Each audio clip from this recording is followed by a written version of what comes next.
સરકાર લોકોને ઘણા બધા વાયદાઓ કરતા હોય છે. ચૂંટણીના સમયમાં આ વાયદાઓ વાયદા જ રહે છે. તેમાંથી અમુક જ પૂરા થતા હોય છે.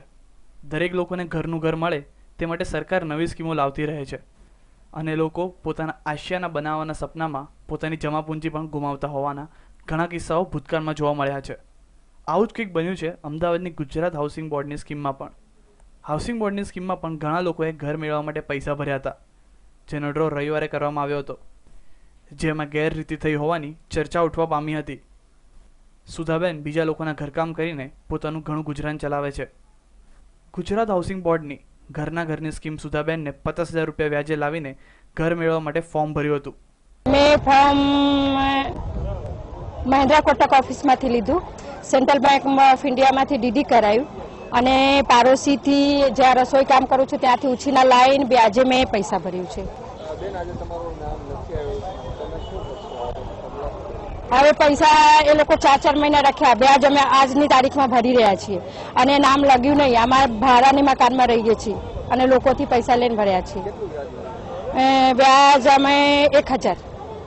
ગુજરાત હાઉસિંગ બોર્ડના આ ડ્રો બાદ અરજદારોએ સોમવારે સવારે ગુજરાત હાઉસિંગ બોર્ડની કચેરીએ ધામા નાખ્યા હતા. મોટી સંખ્યામાં લોકો ઉમટી પડ્યા હતા. અધિકારીઓ ઓફિસને તાળા મારવાનો પણ વારો આવ્યો હતો. આ ડ્રોમાં પારદર્શિતા રાખવામાં આવી હોવાની વાતો કરવામાં આવી રહી છે. સંપૂર્ણ પારદર્શી રીતે ડ્રોનો કાર્યક્રમ કરવામાં આવેલ હતો. લોકોની આજે રજૂઆત એવી મળી છે કે માત્ર ઓનલાઈન અરજી કરનારાઓને જ પસંદ કરવામાં આવેલા છે.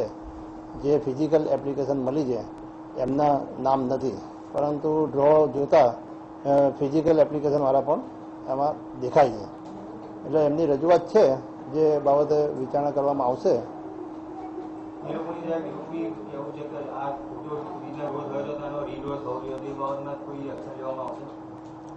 એમની માંગણી છે, રજૂઆત છે.